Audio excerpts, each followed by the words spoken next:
You're smart, you're motivated, you want to do something big. You're on the verge of being a young boss, and we're going to help you get there. I'm your host, Isabel Guarino, and welcome to the Young Boss Podcast, where youth is your power. Can you imagine flipping off Dr. Fauci? This week's guest went viral during the pandemic for a controversial stance she took, which ended up being one of the best things that ever happened to her. But more than that, she's a leader in the public relations and political campaign space. We talk about why, if you're not careful, what you go viral for can easily be what you become, how to manage being canceled, and what it's like to lie about your age in order to be taken seriously. I'm so excited to introduce Melissa Rein Lively, the owner and founder of the Brand Consortium and America First PR. Let's dive in. Welcome to the show. Thank you so much for having me. I'm so excited to be here. I want to hear everything. So you started your career as a TV news reporter. Tell me about that. How'd you get started in that?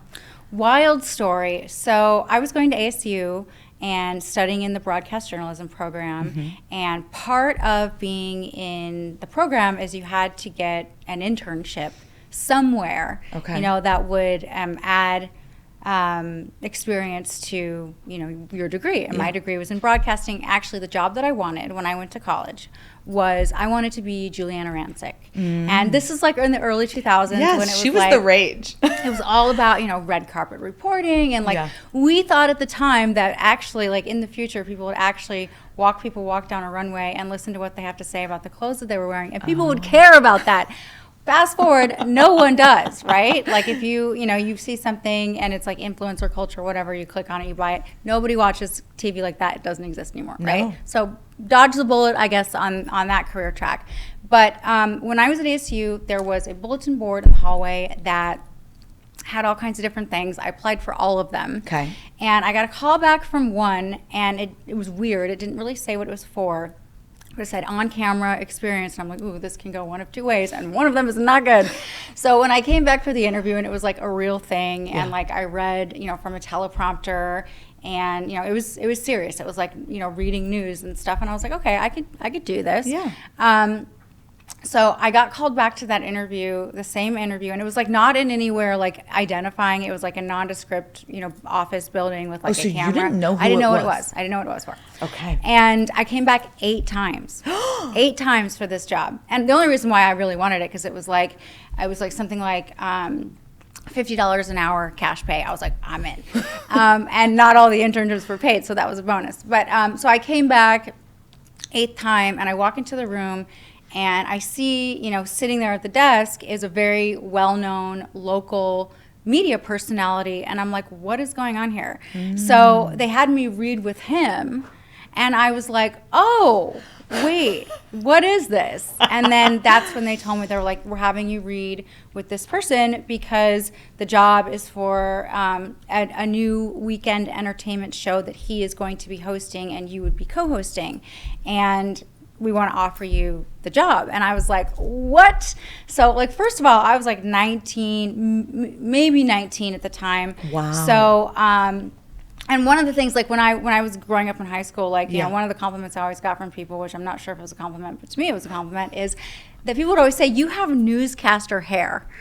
So, whatever that means, I guess worked out for me because I, coiffed up my newscaster hair and was able to sit next to a guy who was in his late 30s at the time. Wow. And, with the hair and makeup that they did, look somewhat plausible. It's funny because I look back at the clips from the promos from that show. Yeah. And they're like relics. There's not very many to be found out there because the show didn't last very long, sorry to say. But it was crazy. They had me looking like I was a 45-year-old woman when I was 19 years old. It was great. So I learned very quickly doing that show. I just had a taste for the news business. Yeah. But and really got to enjoy, learning how, stories are put together, how you do research, how you interview, how you ask questions, how you establish rapport, with people in the community and stuff like that. But what I really didn't like was, somebody in my ear in an earpiece saying, say this, say this, say this. So I knew kind of quickly, like, that part of it is not going to work, but the rest of it I really like doing. Your mom was also in news? My mom was in news. My mom was in the news business for like 30 years in Denver. Wow. So, and she was also on the CBS network, which is kind of, funny, full circle. Yeah. But she was more on the investigative side and an anchor. So she worked on the news desk, and then later went to produce a radio show that's like a very well-known nationally syndicated radio show for helping consumers. So it's called the Tom Martino Show. Okay. So that, I was exposed to the news industry and also the radio industry, from the time I was really young. My mom went back to work in radio when my brother was about 5 or 6, and he's about 5 years younger than me, so I was about 10. And I remember Tuesday and Thursday, my mom would pick us up after school, and we would go to the radio station, and she just had stacks of these yellow notepads that would just have notes from every single person they were talking to, because it was a call-in show where they were helping people solve their problems on air. And basically they would like call out businesses that were doing shady things and get people their money back, or get them, get the situation resolved. And so I just remember like sitting under her desk with just piles of notebooks, just like taking notes. But like I was really interested, like I was listening, to the phone calls and what people were saying, and like really getting an understanding of like, business, just from hearing all of the situations that they would get called for. Amazing. How all of this experience feels like it leads very well into you doing PR now, right? Totally. It feels like it's headed down that path, but what made you make that shift and go into public relations? Well, I mean, I definitely think that experience, it was very much like personality defining.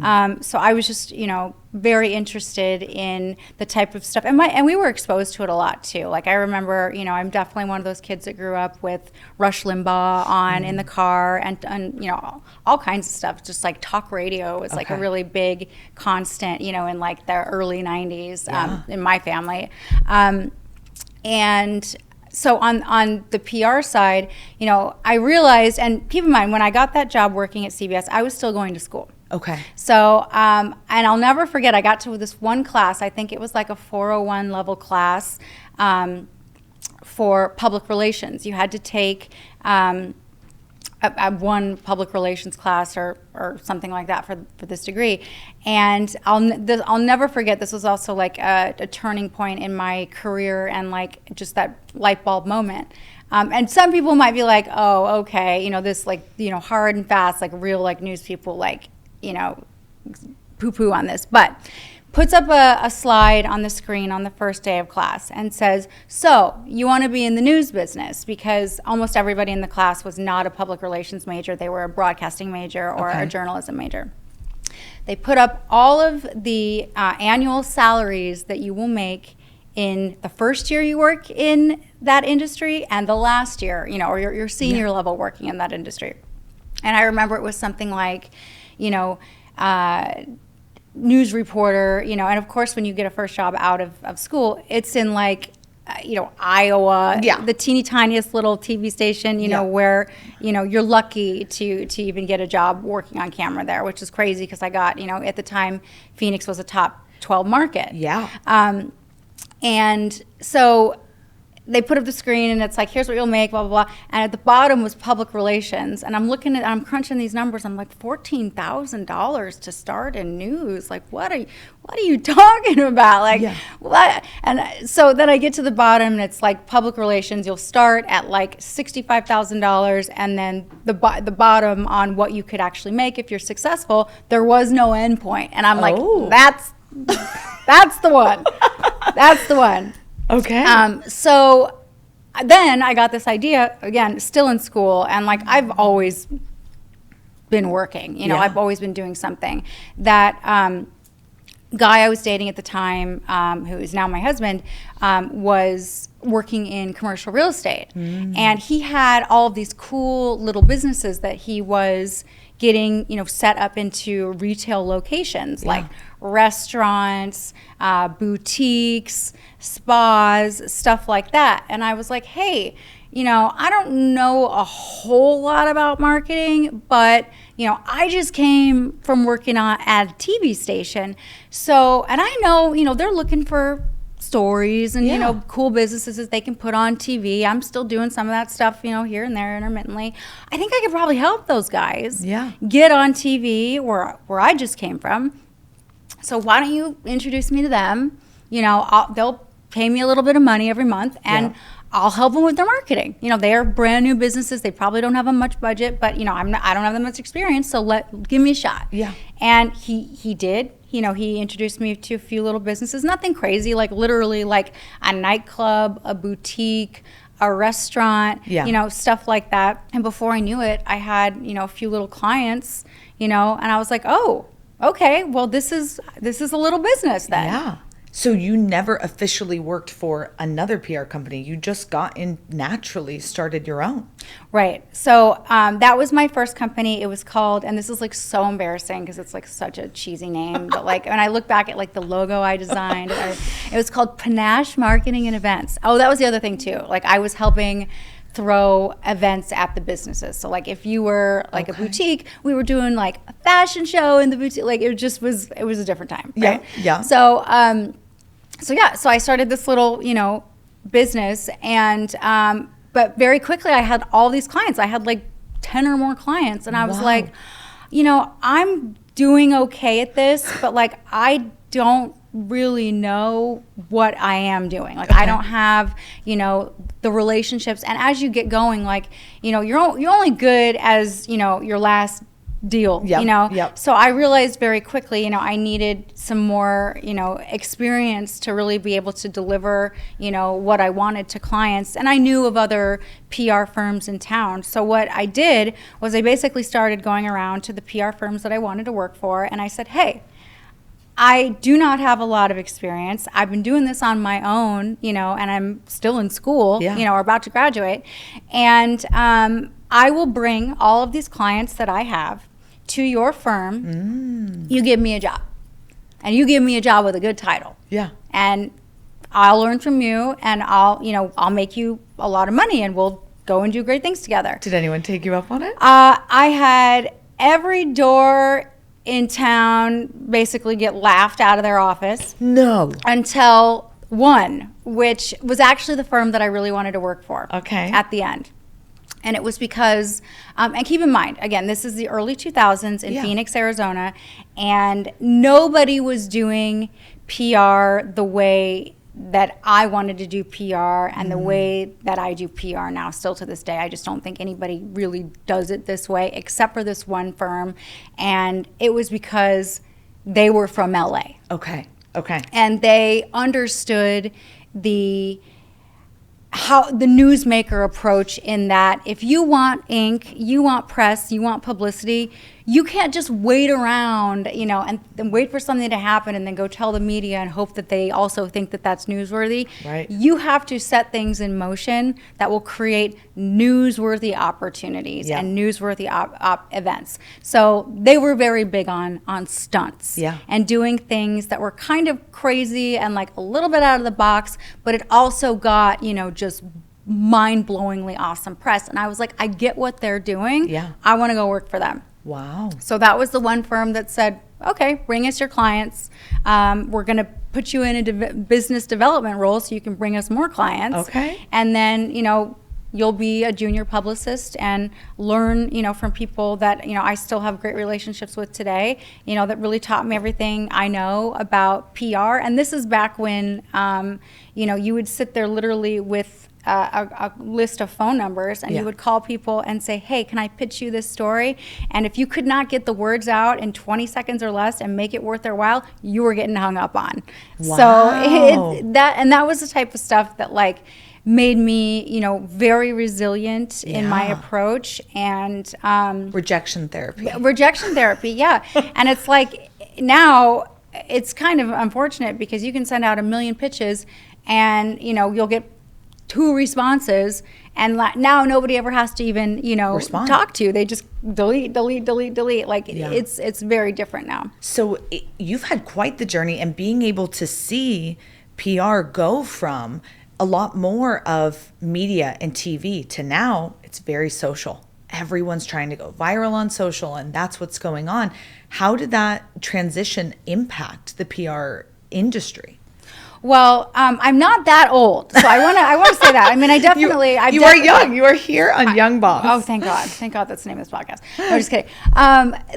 But I have been. I mean, I've been at this now for like 23 years, which is crazy. Yeah. And when you think of how much has changed in the marketing and media industry, I think that Facebook was really just taking off when I was graduating from college, right? And it wasn't even used, for marketing, the way that it is now. Yes. And then, influencers, just totally a different game. But the transition, in the way that just everything was dominant, like, I was literally clipping out clips from the hard newspaper, every day when my clients would have coverage. And it's like, if I always tell people now, it's like, you want to be in that publication, go find me 5 physical copies of it, and I'll bless the advertising deal in it, because it just doesn't get circulation anymore, like things that we could be doing online or money that we could be spending online that's going to have greater reach.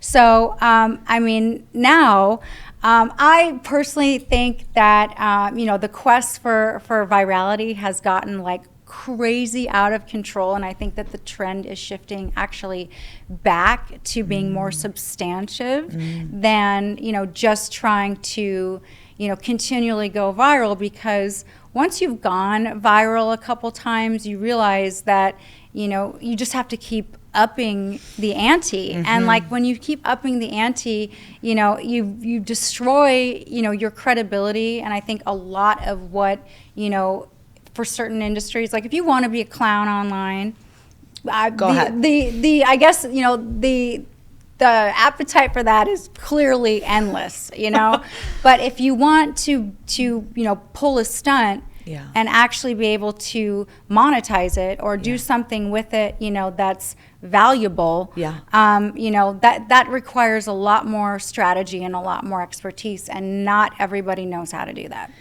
I think that's where PR agencies really come in, and people think that they can just do it on their own, because it is happening organically with a lot of the crazy things that are going on.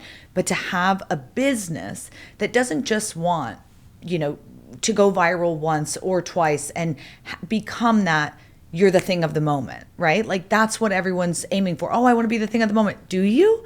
Because 15 minutes of fame isn't really going to help your business in the long run. Well, 15 minutes of fame is great because it can get you out there. It can get you the name recognition, overnight, that would take years to develop otherwise. So that part of it, I get that. However, the downside is when you go viral and you have that name recognition and then you don't know what to do with it from there, that's where you get caught in, whatever you got name recognition for, that's you forever. Yep. And that's where I think a lot of brands misstep, and then they get into, the pigeonhole of I just have to be continually going viral, or trying to go viral, and it just comes across really desperate, and then it just takes all the equity out of your brand, being what you set out to do in the first place. So it really is, a risky proposition. It can pay off in spades if done right. Yeah. If done wrong, I think it's a trap.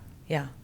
Okay, let's talk about going viral, okay? Okay. You have obviously gone viral for many different things, and probably had a lot of clients go viral for many different things, but one of the biggest ones is when COVID was happening and, you took a stance on masks. And I remember when we first started communicating, I'm like, I know her because I've seen a nice photo of you with your middle finger up standing next to Fauci. And I was like, oh, I know exactly who she is. And I wanted to give that same middle finger to him. Isn't that wild? Like, that's what... I'm so proud of you. That is one of the things where, like, I could not write my story in a book if I wanted to. No. I'm still working on this memoir that I started like years ago, but it's like, who writes a memoir when they're not done living the story yet? And then something like that happens. I'm like, what if I publish this thing? Yeah. And then I run into Dr. Fauci after everything I've been through during COVID, getting canceled and everything else,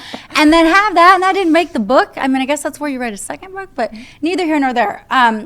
Yes. So, you know, and let's like really talk about the mask thing from a business perspective, because, you know, a lot of people at the time, and this is like one of the things, you know, obviously a really, really good PR person, you never look at any situation as what's right in front of you. You are looking at it from, how does it look now? Sure. How's it going to look tomorrow? How's it going to look a month from now? How's it going to look a year from now? How's it going to look 5 years from now? So the mask thing, I knew immediately, when they started rolling out these tyrannical, you know, everybody needs to wear a mask, shut down your business. Like, I knew the pendulum was going to swing back so hard, it was going to swing forward. Yeah. For real. Yeah. And I knew that immediately.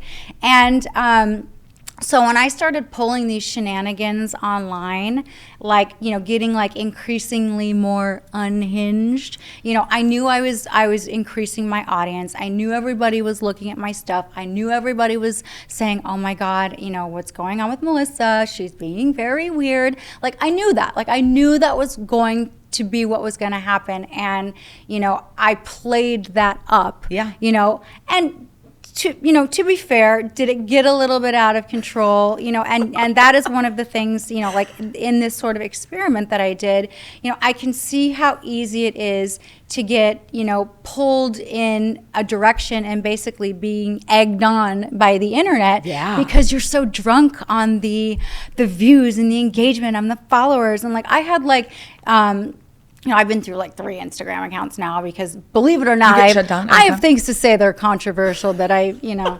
but unfortunately, but yeah, so you get like thousands of the followers, and, you know, you can see like the direction that people want content. And so you're trying to deliver more to like keep the audience happy. It's a little bit, you know, crazy. And I was actually really glad that I went through that, you know, in its entirety, because now, you know, I can see when clients go through that, and that's one of the things that I'm an expert in. Yeah. People who get canceled. You know, what do I do? I'm going viral. I need a publicist. I need help. I need, you know, to figure out, you know, how to navigate this now and how to come back from it and to harness what's happening and actually turn it into something positive for me or my business or my brand. So, you know, I was glad that I got to go through that, but I knew, you know, obviously, you know, the mask thing was going to transpire exactly the way it did. People were going to lose their ever-loving minds during the pandemic, and then, you know, down the line, as in now, you know, you look back on this and it's like a piece of history. People are like, we seriously wore those things strapped to our face for 2 years. Yeah. Like, it was just, it's mind boggling. And I know, you know, obviously as time goes on, you know, I've lived long enough to be a villain that's turned into a hero. And if nothing else, that's what came out of it. You know, that is a bucket list experience I did not think I was going to be fortunate enough to have. Amazing. So, and I agree with you, because I was very, I feel like we probably have similar views. I was very anti-mask. I was living in California where they were, don't go to the beach. Oh my God. Oh, come on. We went to the beach every day, and police would come and take us back to our cars, literally get us off the beach from working out on the beach. That's crazy. Oh my It's God. like, we need fresh air, people. It was insane. I remember getting into elevators with people and they'd be like, get out, you know? And I just remember thinking that in 5 years, I'm your neighbor. You just screamed, get out at me on an elevator? It's shocking. You know, and that's honestly one of the sad things from the whole viral episode.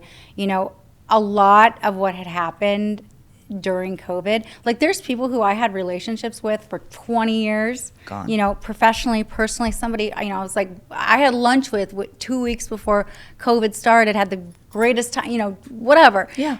Have not spoken to that person since on account of the masks. And it's sad because people get so, you know, caught up in their mindset. And I'm the first person, you know, believe it or not, you know, I'm a pretty reasonable person. I'm the first person, if I'm wrong about something, I will come, you know, hat in hand and say, you know what, I was wrong about that. Yeah. I was wrong about that. You know, let me make it right, or let me see your perspective, or let's talk it through, you know. But there's been people who've just, you know, have dug their heels in on the mask issue and the COVID issue. And I just, you know, it's like, I wish you the best. Like, can't help you.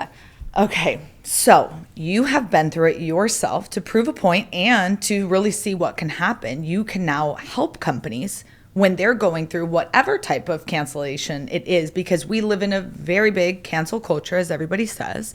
So what happens when a business is going through that? Is the first move to call someone to say, help me out? What are my next steps? Because if they continue to dig their heels or try to fix their own mess, do you often find that it gets worse? It's better to call someone with the overarching view.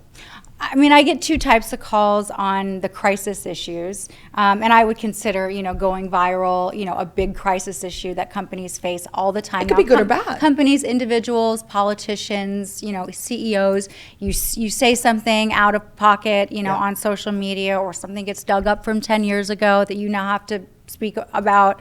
You post a million different things could happen, as you know.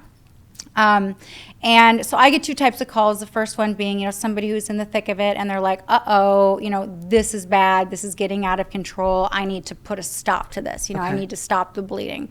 The other type of call that I get is, I've already gone viral. It didn't go so well, or, I made it worse, or the person made it worse. Now I need a pathway back to fix it and get it back on track. Okay. And the retribution approach, which is not always the retribution approach anymore. In fact, I often tell people, for a lot of the stuff that they're going viral now, they shouldn't apologize. But that's another story for another day. But so first thing that I do when somebody comes to me, I say, stop, breathe, step away from the devices, stop reading the comments, stop responding, or it can be, continue responding, continue talking, or say this, or do this, or do this. There's a lot of things that have to be done, and every situation is different. And a lot of the time, it's not so much about understanding what you should say; it's about understanding the audience and where the vitriol is coming from, and where because the people who are boosting me, it's so funny. It's like people ask me, they're like, don't you hate all the people who canceled you? I'm like, no, I love the people who canceled me. They are the best publicity I ever got. was getting my name out there and going. But I mean, when I went viral the first time, it was absolutely nonstop, and it was from people who just hated my guts. Like, they took one look at me and they were like, that's why I loved, all my professional glamour shot photos are what went viral, because I'm very careful about making sure there was no bad photos of me online, not one. So they had nothing. It was like, look at least it looked good. Look at her. Look at this fabulous asshole. It was the greatest thing. So, and I knew, in time, people would be like, okay, I don't think she's crazy. I just think she's really smart. But, so that being said, when I work with people, I try to help them, what gets out online about you. That's why I'm like, please don't, this whole trend of people posting get ready with me, or look at how, ugly I am in the morning without makeup. I don't think that, that's really good content to put out there, because if and when you ever do go viral, they're going to find the worst picture of you on the worst day, and that is what's going to be all over the internet, wall to wall. So just being really, really conscientious, of what you're putting out there, because that's, it really is, your personal brand and who you are. Yep. Are you ready to unlock your full potential and achieve your career goals? Subscribe to the Young Boss podcast for weekly inspiration and practical advice. Keep listening for more tips and tricks. Now, back to listening. Let's talk about just your personal growth and mindset. What do you think? I've heard that you think that work ethic is inherent and it can't be taught. Talk to me about that, because obviously our listeners, they're either young business owners themselves or want to become a young business owner. So I want to hear more on what you think about that. Well, first of all, I do believe that work ethic is inherent. Fortunately, human beings are hardwired to have work ethic, because if you don't work, you don't survive. That's natural selection. But what happens, in the world that we live in today, especially, there's so much distraction. There are so many excuses. It's so easy and so comfortable to fall into an identity that, you know, defines you of being not able to do X, Y, and Z. So that your mindset is everything, you know. And I grew up, you know, as a kid, you know, my family came here. I'm a second generation American, you know, immigrants. My dad sat my brother and I down every night and said, you know, you guys are so lucky to be here. You literally got a lottery ticket to be sitting where you're sitting right now. And, you know, and we'd be like, Dad, we have to go to bed. It's like 1 a.m. We have to go to school. He's like, forget school. This is more important. We're like, Dad, we have to go to school. But truly, like, I mean, the message was clear. It's like, you know, being a citizen of this country or a natural born citizen of this country or being here, every day you wake up with the same 24 hours everybody else does. And you have the same opportunity to get out there and make something of yourself. And not everybody gets dealt an easy hand. Believe it or not, I was not dealt an easy hand, and it got harder, you know, as I got older. And you've got to get out there, you know, and make something of yourself. And, you know, a little bit grows, you know, you get a little bit together and you build on that and you build on that and you build on that. So I just think that it is such, you know, an unfortunate mentality when people say, oh, I can't do it, or I'm this gender, or I'm this race, or I have this, you know. It's like I see people doing that and so much more every single day, you know, because they're like, you know, I'm a hard worker, I'm a smart person, I'm gonna make something of myself, and they get out there and they do it. I love that. It's all about that mindset and saying, use what is in you. It's already in you. Use it. And being a good boss or a good mentor, you know, and this is, you know, I do like to mentor younger people, and, you know, I identify like really good talent because they've got that spark, and, you know that capability is in there. But that's where I think, you know, bosses aren't as good, you know, and they're like, oh, I can't hire anybody, everybody's terrible. Like, that's not true. Like, you have to identify people with that desire, you know, and you have to help develop that. You know, I wasn't like this, you know, my whole life, but like by necessity, you know, I've always been a hard worker. I've always been scrappy. I've always wanted to do more, you know, because I realized that if you work, you know, I believe in the concept of work karma. You just put it out there, and you're not going to make a home run every single time that you swing the bat. But, you know, that ball is going to get further and further and be faster and faster. And the next time you're going to have that experience, and it's going to be worth it. Yeah. Do you think youth has been an advantage or a disadvantage in your career journey so far? That's a really good question, actually. So it's funny because when I was just starting out in my career, I tried to look older. I tried to sound older. Like I lied about my age. I told people I was 30 when I was like 23. Like I because I wanted people to take me seriously. Yeah. Because I was like, you know, if I could just get a seat at the table, and they would hear what I have to say and what my ideas are, they won't care. It'll like this project will be successful. They'll make money. They'll be happy. Like it's irrelevant. So for the first half of my career, you know, I was always fighting for that seat, you know, and getting looked down upon for being young or, you know, being a woman. And I parlayed that first PR job into a bigger PR job and a better PR job, and then a bigger one here, you know, that had, you know, real clout.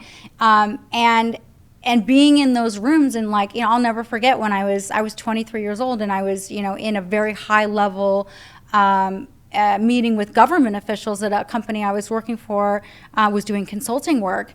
And, you know, I literally had, you know, a chief of staff from an elected official be like, okay, are you getting the coffee? And I was like, I'll get you a coffee, sure. But I'm actually running this campaign. So what kind of coffee do you want? So, I mean, and that's happened more than once. Yeah. You know, is she here to take notes? I was like, yeah, I'm here to take notes, and I'll provide the strategy. Like, you bet. Yeah. And so, you know, sexism, ageism, it's all always happening. And it's, it's eternal. It's like, why it's this funny thing. It's like, I think that the younger population is like, they want to make a thing out of like, all of these things in the workplace. It's like, these are tales as old as time. Life is not fair. Everybody's going to judge you. You get into a professional setting, it's a dick swinging match. Yeah. And what they don't know is I've got the biggest one. Yeah. So, I mean, it just, you can't, if you make up these stories in your mind that you're not getting where you want to go because of all these things that are happening, you can bet you are not going anywhere. Yeah. Well, it's true that people really these days, I feel like, take their thoughts as truth. And our thoughts aren't always true, right? And so you have to have that understanding of, wait, no, that's not, my boss isn't mad at me, or this isn't going on. And I do think sometimes the younger generations, when they come in, it's like, it's all a lot to do about nothing. And it's actually just calm your mind. You're okay. Well, and seriously though, like I got really into spirituality and meditation, and you're exactly right. I mean, separating you from that internal monologue and then realizing like, why does my internal monologue not talk nice to me and hype me up? Like, I am my best friend. Yeah. Like, and when I was able to change that voice into being like, constantly like telling me, no, you got this, you know this, you can do this, you're smart, you know how to handle this, like get in there, do this, you've done this before, they're pushing back against you should push even harder. That's when it really started to change, and you have to train yourself to do that. Yes. It's not easy, and of course I get in my head about things all the time. There's people that get under my skin, and I'm like, I really do have to take a step back. I'm not as reactive as I used to be when I was younger, and I think a lot of that is because I have really focused on developing that ability to say, hey, wait a minute. This is situational. They are trying to get inside your head and piss you off so that you will blow up the deal or whatever. So step back. What they are not expecting is for you to step back. And I had somebody tell me the other day, they go, wow, you've really calmed down over the years. Because somebody I'd done business with them like a few years ago. I'm like, yeah. That's on purpose. It is so important too, because I do think when you are younger, you are faster to pop off, think everything's about you, and take everything very personally. And when you have that realization that actually nothing's about me and everything's about, they all think it's about them, you now win the game already, because you're not playing the same game that they're playing. And Gen Z is very emotional. And you have to, if you want to be successful in business, you have to take the emotionality out of business. And that doesn't mean, you can't be friendly and you can't be fun and you can't be empathetic and have relationships with people. But reaction is 100% emotion. In order to be clear-eyed about what you're doing, you have to remove the emotionality from every single thing you're doing. Yeah. And you deal a lot in the political world, and I feel like especially in that industry, it is non-emotional at all, right? I mean, the ones who do act that way, we all see it, we can all tell, and it becomes very obvious. So I think that's really important. Let's talk a little bit about mistakes and failures in business. What's like one big mistake that stands out to you that you're like, oh man? I would say not being willing, like I've said no to things that looking back, I probably should have just said, yeah, let's give it a shot. And I was very, sort of one direction about the way that I wanted things to do. I didn't want to work with a partner. I didn't want to be, on, a part of, I didn't want, like I've had people approach me over the years with, hey, we want to give you a stake in the company, but we want you to put in some sweat equity, to make it go, bigger, yeah.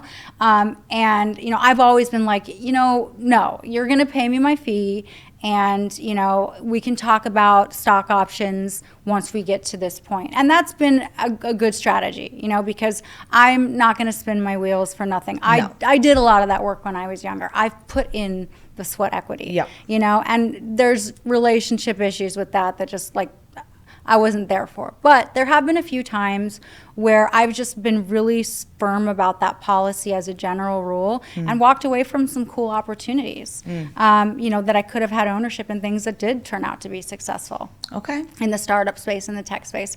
So, in the last year, as those type of opportunities have come and, hey, we want to bring you on as a partner, we want to bring you on, as an advisor, whatever.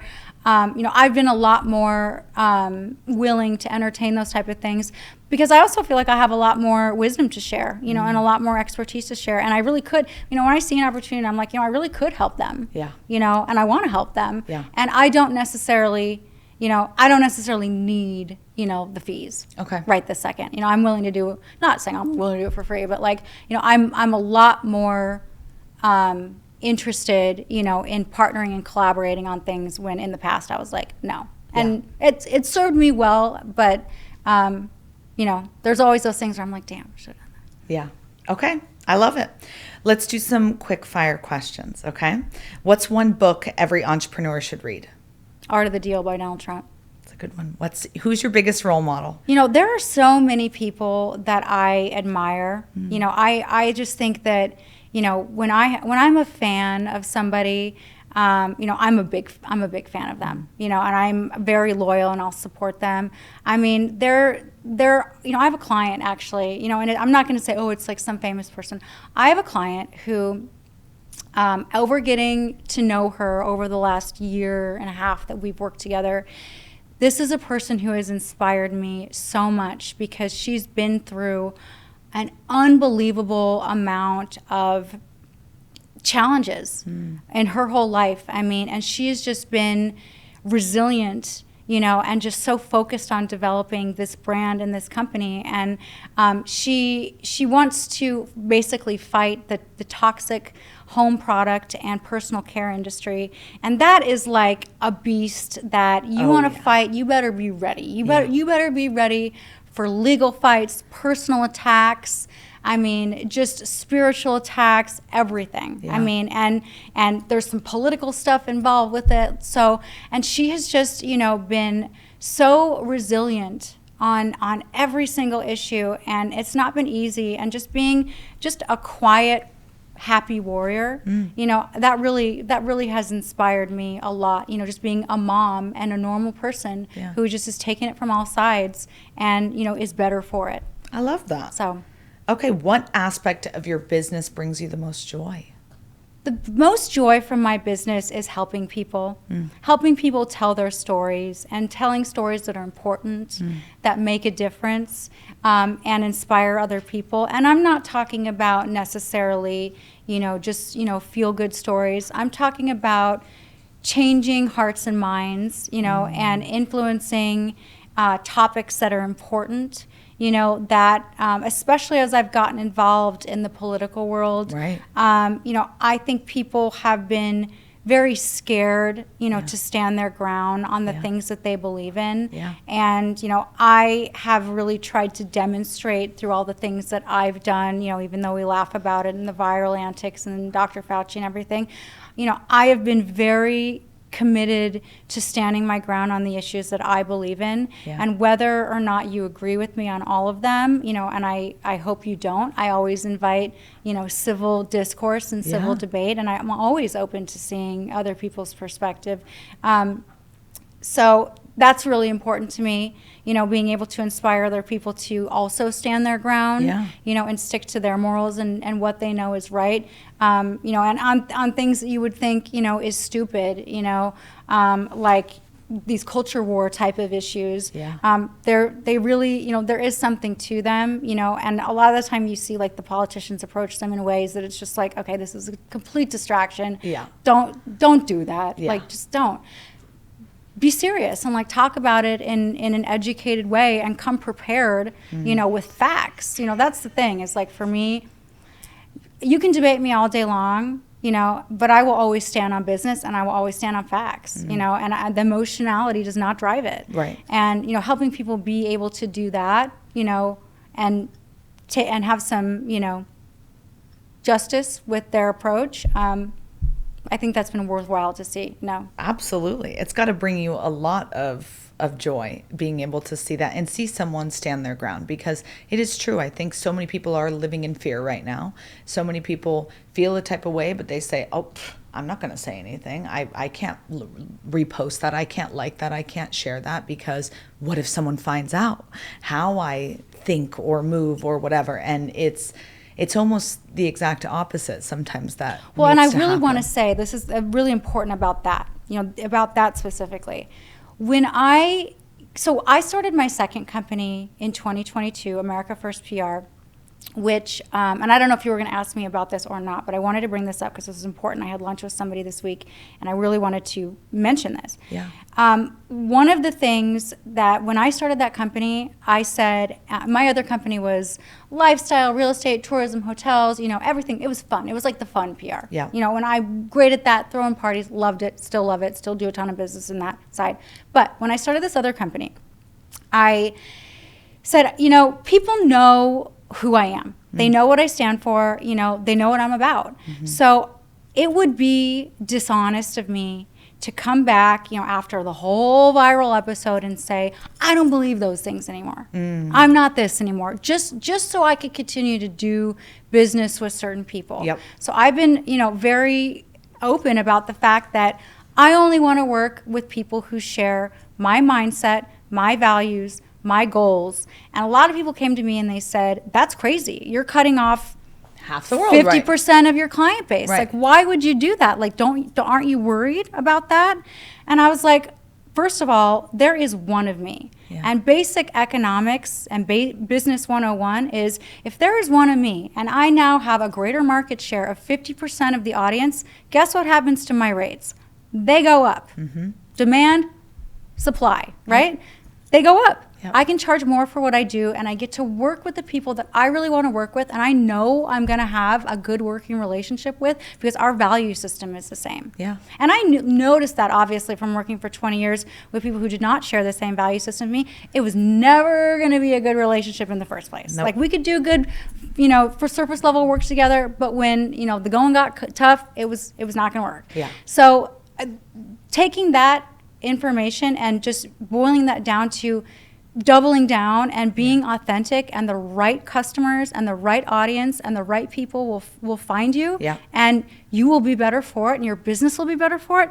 That is the best advice that I have for anybody. And it's a risk. It is scary. And people said that to me. I was like, yeah, that's scary, because what if nobody likes me? Nobody wants to work with me.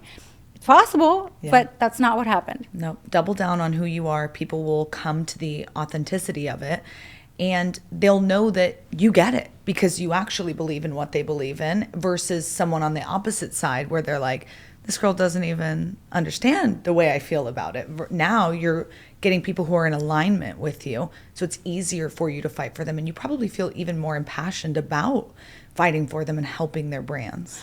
100%. I mean, that's exactly what it comes down to. When people want to work with me, it's because they know, I stand my ground. I'll stand my ground, forever. Yeah. And if I'm willing to do that for myself, you bet your bottom dollar I'm going to do it for you too. And they want somebody like that on their team. They want somebody like that to represent them. If someone wants to work with you, are there certain brands or companies that you are looking for, or are you accepting new clients at this time?